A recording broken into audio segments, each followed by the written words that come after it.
خلق لګیا دي جی دا څه کفر دی.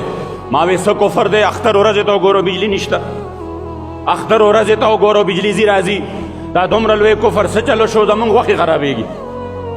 اورېدل هم دي که نه دي؟ زمونږ غوښې خرابېږي. د اختر ورځې ته وګوره بجلی نشته، مړه دا څه کفر شو؟ راوځئ چې د دې خلاف احتجاج وکړو. د اختر په ورځ بجلی نشته، دا کفر شو. خو د اختر په ورځ باندې د الله قرآن سیزل کېږي، د هغې باره کې خبر هم نشته،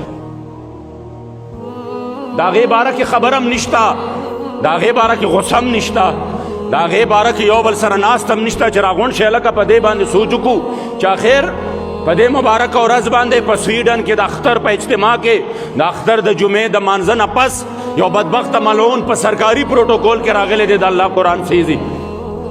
د هغې باره کې خبره نشته دی. همدارنګې قدردانو چې د خپل لیډر خبره شي، زمونږ فلانې لیډر عمران خان زمونږ ریډ لاین دی، یو سیاسي گرفتاری وشوه، ټول ملک ته اور ورته شو، د حضور په ناموس باندې حمله وشوې. افسوس دا دی په کور کمانډر هاوس باندې حمله ناقابل برداشت ده، خو د حضور په عزت باندې حمله قابل برداشت ده. دومره بې حسي به نوره چرته کیږي چې یو قوم دومره بې حسه شي چې په لیډر باندې په خپل یو لیډر په یو عام گرفتاری باندې رد عمل ورکوي. خو زما د محبوب علیه السلام په عزت چې حمله کیږي بیا نه ورکوي. چې یو قوم دومره بې حسه شي چې د چا فورسز او د چا طاقتونه دا د خپلو تنصیباتو د هغې د بېادبۍ خلاف خو حرکت کې راتلی شي، خو د قرآن د سیزلو په باره کې په حرکت کې نشي راتلی.